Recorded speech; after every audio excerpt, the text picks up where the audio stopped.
Teman-teman dirahmati Allah, saya langsung saja pada pembahasan tentang Salahuddin Al-Ayyubi dan Muhammad Al-Fatih, karena itu judul yang diberikan pada kami, yaitu Salahuddin Al-Ayyubi rahimahullah ta'ala dan Muhammad Al-Fatih, sebagai dua potret pemuda dan pemimpin. Tapi saya ingin berikan dulu datanya pada antum semuanya, perbandingan dari dua orang itu. Saya kasih datanya supaya antum bisa bandingkan, ya teman-teman yang baik dirahmati Allah. Pertama, sebelum saya sampaikan datanya, bahwa kita ini bersyukur karena kita oleh sejarah Islam disuguhi potret-potret yang mudah untuk ditiru.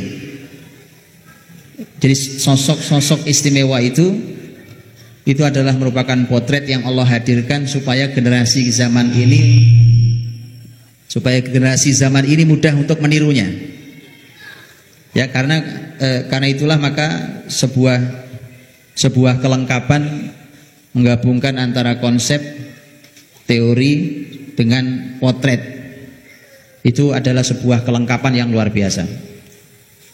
Ustaz Maman sudah banyak menyampaikan teori dan beberapa contohnya. Saya tidak menyampaikan teori, saya cuma langsung masuk pada potretnya, pada sosoknya, supaya kita langsung dapat juga sosoknya. Nanti antum tinggal cocokkan dengan materi yang disampaikan Ustaz Maman.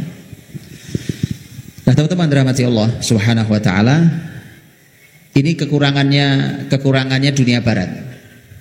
Dunia barat tidak punya sosok, tidak punya potret seistimewa Islam. Antum mau manusia istimewa, manusia ajaib, di Islam ada. Di barat maka karena dia tidak ada, maka yang muncul Superman, apalagi Spiderman, bahkan perempuan pun dimunculkan jadi Catwoman. Karena saking mereka tidak tahu, mereka sebenarnya harus punya mencontoh siapa potretnya. Kalau antum baca sejarah Eropa, Pak, itu dulunya mereka nggak kenal peradaban, pakai baju aja cuma sepotong, orang hutan. Kemudian begitu mereka diajari muslimin mengenal peradaban, tiba-tiba beringas menjadi penjajah. Dan itu antum bisa baca di sejarah Eropa. Karena itu mereka tidak punya potret. Akhirnya mereka sulaplah sosok-sosok yang sebenarnya berlumuran darah, tiba-tiba menjadi sosok pahlawan. Muslimin gak perlu itu semua. Karena muslimin ini melimpah ruah tokoh besar, mengagumkan, ajaib, yang kalau antum baca bahkan tidak ada hari ini orang kayak begitu. Tapi bukankah mereka juga manusia biasa sebagaimana kita manusia biasa? Bukankah mereka muslim, kita juga muslim? Mereka sholat, kita juga sholat. Quran, kitab suci, kiblat kita sama, maka mestinya kita berbuat sama. Itu hebatnya potret. Baik, mari kita bandingkan dua sosok istimewa, dua-duanya pemuda, dua-duanya pemimpin. Pemimpin di usia muda, dan ada beberapa hal yang sama, ada beberapa hal yang beda. Teman-teman dirahmati Allah, Salahuddin Al-Ayyubi rahimahullah ta'ala itu hidupnya di abad 6, di abad 6 Hijriah. Adapun Muhammad Al-Fatih hidupnya di abad 9 Hijriah.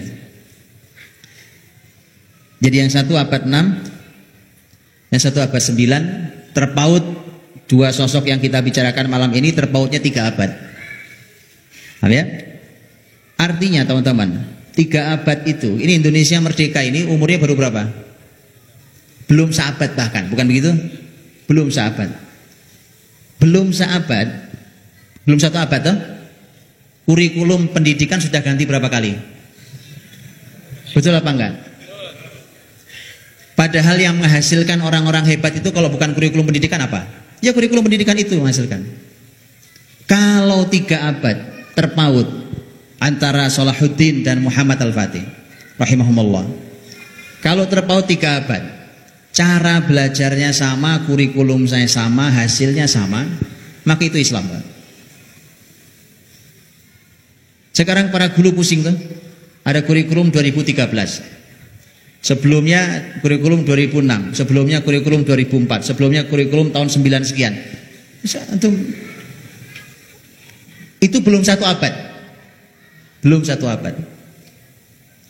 Maka dari itulah ini indahnya Islam, bahwa terpaut 3 abad. Itu subhanallah Karena karena Islam itu sama, di setiap abad sama. Kan Quran juga tidak berubah.